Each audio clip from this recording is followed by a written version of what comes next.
3월 20일 화요일 기쁨의 언덕으로를 통해서 새벽 예배에 참여하시는 여러분들 주님의 이름으로 환영하고 축복합니다. 오늘은 고린도후서 1장 3절로 11절에 있는 말씀을 여러분들과 함께 나누기를 원합니다. 새 번역에서 제가 읽겠습니다. 우리 주 예수 그리스도의 아버지이신 하나님을 찬양합시다. 그는 자비로우신 아버지시요 온갖 위로를 주시는 하나님이시요 온갖 환난 가운데서 우리를 위로하여 주시는 분이십니다. 따라서 우리가 하나님께 받는 그 위로로 우리도 온갖 환난을 당하는 사람들을 위로할 수 있습니다. 그리스도의 고난이 우리에게 넘치는 것과 같이 그리스도로 말미암아 우리의 위로도 또한 넘칩니다. 우리가 환난을 당하는 것도 여러분이 위로와 구원을 받게 하려는 것이며 우리가 위로를 받는 것도 여러분이 위로를 받게 하려는 것입니다. 여러분은 이 위로로 우리가 당하는 것과 똑같은 고난을 견디어 냅니다.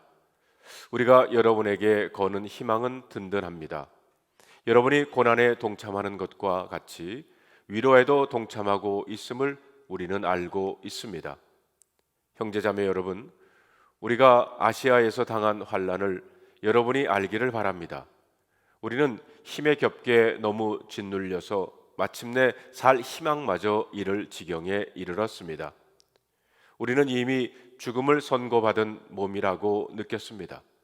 그렇게 된 것은 우리 자신을 의지하지 않고 죽은 사람을 살리시는 하나님을 의지하게 하기 위함이었습니다. 하나님께서는 이렇게 위험한 죽음의 고비에서 우리를 건져주셨고 지금도 건져주십니다.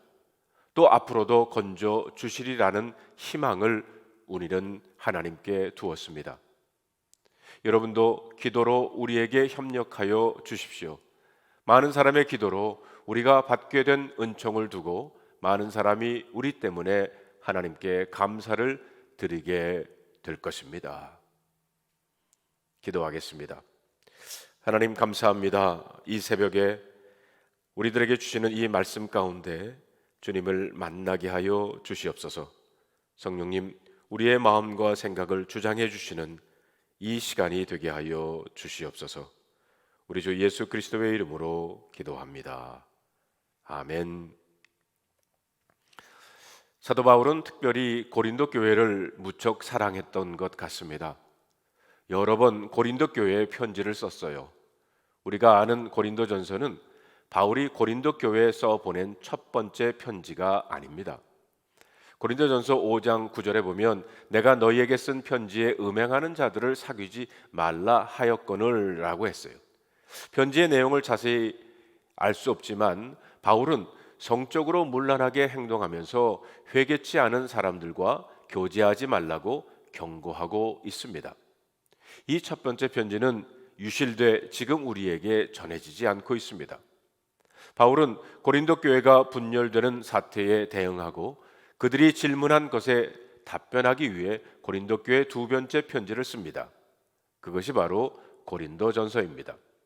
바울의 두 번째 편지에도 불구하고 고린도 교회와 바울과의 관계가 개선되지 않자 바울은 고린도 교회를 다시 방문하게 됩니다.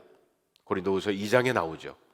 그러나 그의 방문은 바울을 반대하던 사람들과 바울 서로 간에 큰 상처를 준 고통스러운 방문이었습니다. 바울은 에베소에 돌아와 고린도 교회를 생각하면서 애통한 마음으로 눈물의 편지를 썼는데 그것이 고린도 교회에 보낸 세 번째 편지입니다. 바울은 이 편지를 동역자인 디도편에 고린도 교회에게 보냅니다. 답장이 오지 않자 디도를 만나러 다시 마게도니아로 가죠. 바울이 마게도니아에 이르러 드디어 디도를 만나게 됩니다. 디도는 고린도 교회가 바울의 눈물의 편지를 받고 회개했다는 소식을 듣습니다. 바울은 그 소식을 듣고 큰 위로를 받게 됩니다. 그래서 다시 고린도 교회에 사랑과 권유의 편지를 쓰게 됩니다. 그것이 바울의 네 번째 편지인 고린도 후서입니다. 아무튼 바울은 고린도 교회에 여러 번 편지를 썼는데 우리는 오늘날 오직 두 개의 편지만을 갖고 있습니다.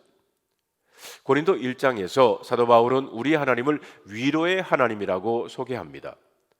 고린도후서 1장 3절에 보면 우리 주 예수 그리스도의 아버지이신 하나님을 찬양합시다. 그는 자비로우신 아버지시요 온갖 위로를 주시는 하나님이라고 했습니다. 하나님은 자비로우신 하나님, 위로의 하나님입니다. 우리가 환난을 당하고 고난을 당할 때 하나님은 풍성한 위로를 주시는 분이십니다. 바라기는 오늘 본문의 말씀을 묵상하는 우리 모두에게 넘치는 이 하나님의 위로가 임하기를 바랍니다. 우리 하나님을 위로의 하나님으로 소개한 사도 바울은 자신이 당한 고통과 환난에 대해 이야기를 하고 있습니다. 8절과 9절을 한번 볼까요? 형제자매 여러분, 우리가 아시아에서 당한 환난을 여러분이 알기를 바랍니다. 우리는 힘에 겹게 너무 짓눌려서 마침내 살 희망마저 잃을 지경에 이르렀습니다. 바울은 자신이 아시아에서 당한 고난과 환난을 이렇게 설명합니다. 위대한 믿음의 영웅인 사도 바울이 살 희망마저 잃었다고 했습니다. 바울이 당한 고난이 얼마나 컸는지 살 소망까지 사라진 상태, 하루빨리 이 세상을 떠나고 하나님 곁으로 가고 싶은 마음까지 들었다는 겁니다. 그래서 9절에 보면 바울은 계속 이렇게 말합니다. 우리는 우리 자신이 사형 선고를 받은 줄 알았다고 그랬어요. 믿음이 좋은 사람들, 신앙의 사람들, 하나님께 크게 쓰임받은 믿음의 영웅들은 어떠한 시련이 찾아와도 기도하면서 믿음으로 그 시련을 넉넉히 이길 것만 같습니다. 그런데 성경을 자세히 읽어보면 그렇지 않다는 사실을 우리는 알게 됩니다. 제 아무리 믿음의 사람이요 신앙의 사람이라 할지라도 극심한 고난을 만나 힘에 겨운 환난을 당하면 절망하면서 마침내 생명을 포기하고 싶은 마음까지도 든다는 사실입니다. 구약에 나오는 엘리야가 그렇지 않습니까? 아합 왕과 이세벨 왕후가 엘리야를 죽이려고 했어요.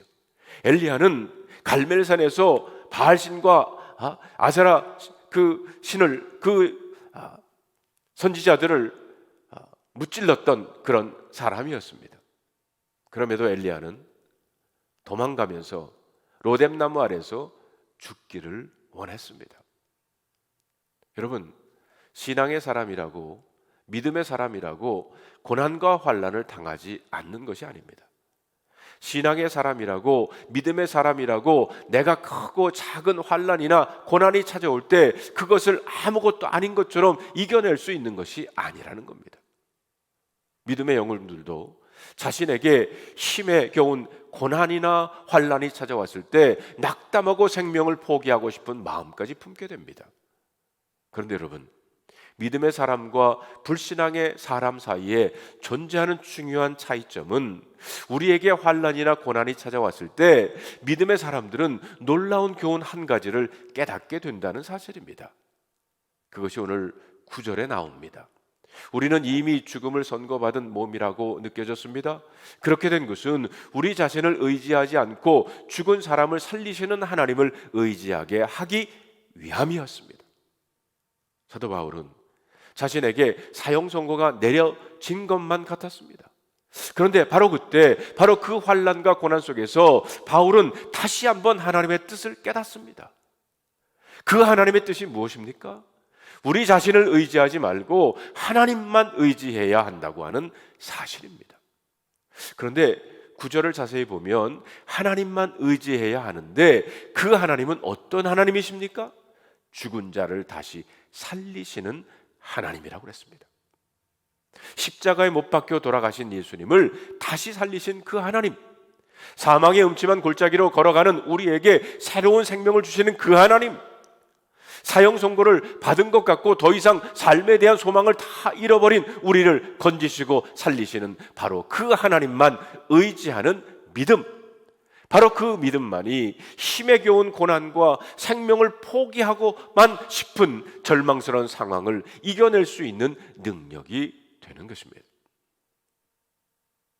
여러분 가운데 혹시 그 옛날 사도 바울이 겪었던 아픔과 고난을 당하고 계신 분이 계신가요? 만일 그렇다면 죽은 자를 살리시는 하나님, 우리에게 새로운 생명과 새로운 소망을 불어넣어 주시는 위로의 하나님만을 의지하시기를 바랍니다. 하나님만을 의지하는 그 믿음으로 여러분이 지금 당하고 있는 그 아픔과 괴로움을 넉넉히 이기시는 여러분이 되시기를 바랍니다. 오늘 본문의 마지막 절인 11절 말씀을 우리 다 같이 함께 읽어볼까요? 여러분도 기도로 우리에게 협력하여 주십시오. 많은 사람의 기도로 우리가 받게 된 은총을 두고 많은 사람이 우리 때문에 하나님께 감사를 드리게 될 것입니다. 자신의 극심한 고난과 환난을 이야기한 사도 바울이 고린도 교회 성도들에게 권면하는 것이 뭡니까? 고난 당하고 환난 당하는 사도 바울을 위해 함께 기도하자는 것입니다. 성도 여러분, 이 말씀은 우리 교회와 우리 신앙 공동체에 주시는 말씀입니다. 만일 우리 가운데 고난을 당하고 환난을 당하는 사람이 있다면 우리가 함께 해야 할 일은 무엇인가요? 합심하여 기도하는 일입니다. 우리가 합심해서 고난과 환난 가운데 계신 분들을 위해 기도하면 그 마지막 결론이 11절의 마지막에 등장합니다. 많은 사람이 우리 때문에 하나님께 감사를 드리게 될 것입니다. 지금은 고난을 당하고 지금은 환난을 당하지만 우리가 고난 가운데 있고 환난 가운데 있는 지체들을 위해 합심하여 기도할 때 그 마지막은 하나님을 향한 감사의 제목이라는 겁니다. 성도 여러분, 여러분 개인의 삶에 아픔이 있나요? 여러분이 섬기시는 교회에 어려움이 있습니까? 우리가 속해 있는 연합감리교회 미래에 엄청난 고난의 길이 기다리고 있지 않나요? 그렇다면 지금 우리가 할 일은 합심하여 기도하는 것입니다. 기도하겠습니다. 하나님, 환난과 아픔 속에서도 기도하기를 원했던 사도 바울, 위로해 주시는 그 하나님을 의지하고 믿었던 사도 바울처럼 저희들도 그 하나님을 바라보게 하시고 그리고 한 마음으로 주님 앞에 기도하게 하여 주시옵소서. 우리의 아픔과 우리의 문제와 우리의 고난을 주님의 십자가 아래 내려놓게 하여 주시옵소서. 그리고 지금도 살아 역사하시는 성령님의 인도하심을 받는 우리 모두가 되게 하여 주시옵소서. 우리 주 예수 그리스도의 이름으로 간절히 기도하옵나이다. 아멘.